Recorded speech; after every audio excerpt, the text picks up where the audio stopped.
নোয়াখালী জেলায় 10 দিন ধরে বন্যার পানিতে দুর্ভোগ পোহাচ্ছে 20 লাখেরও বেশি মানুষ।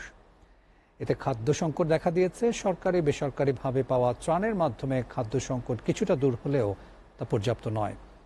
বিশুদ্ধ পানির অভাবে পড়েছেন বানভাসীরা। বিভিন্ন জেলায় মৃতের সংখ্যা বেড়ে দাঁড়িয়েছে 52 জনে। মোহাম্মদ হারুনের ক্যামেরায় হেদায়েতুল্লাহ সীমান্তের প্রতিবেদন।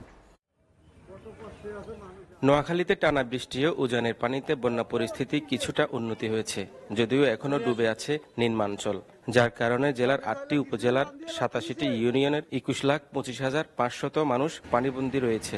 13,003টি আশ্রয়কেন্দ্রে 2,63,743 জন মানুষ আশ্রয় নিয়েছে।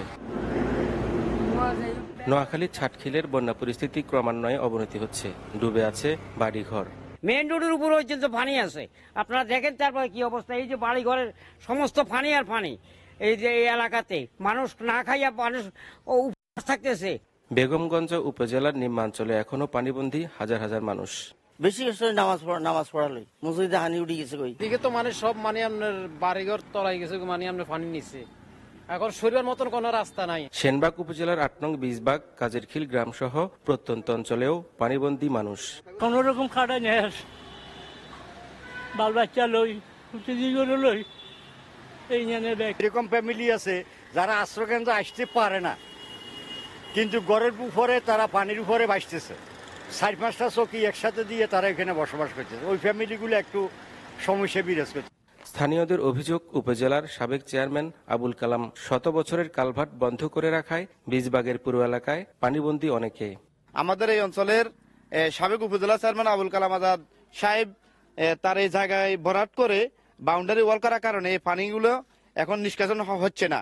কিছুদিন আগে স্থানীয় এলাকাবাসী অনেক চেষ্টা করে একটু ছিদ্র করতে পারলেও পানি এখনো জলাবদ্ধ, এই অঞ্চল জলাবদ্ধ হয়ে পানি আটকা পড়ছে। অতি দ্রুত যদি এই কালভার্টটার যদি সংস্কার করে আমরা এই বিপদের থেকে রক্ষা পাবো। বানভাসী মানুষের দুর্ভোগ লাঘবে বিভিন্ন সংগঠনের পাশাপাশি সেনবাগের দুর্গম এলাকার জনগোষ্ঠীর মাঝে ত্রাণ বিতরণ করেছে উপজেলা জামাত ইসলাম। বন্যা যখন শুরু হয়েছে তখন থেকে সাংগঠনিক স্বাভাবিক সকল কাজকে বন্ধ রেখে শুধু মানুষের পাশে দাঁড়ানোর জন্য আমাদেরকে নির্দেশনা দিয়েছেন। সেই নির্দেশনার আলোকে আমরা সেনবাগ উপজেলা আমরা স্বেচ্ছাসেবী টিম গঠন করেছি, ইউনিয়ন স্বেচ্ছাসেবী টিম গঠন করেছি, ওয়ার্ড ভিত্তিক আমাদের স্বেচ্ছাসেবী টিম গঠন হয়েছে। এদিকে নোয়াখালী জেলা জাতীয় পার্টি ও রেড ক্রিসেন্টের স্বেচ্ছাসেবক ও বিভিন্ন সাহায্য সংস্থা বন্যার্তদের মাঝে ত্রাণ পৌঁছে দিচ্ছেন। হেদায়েতুল্লাহ সীমান্ত, এসিটিভি, নোয়াখালী।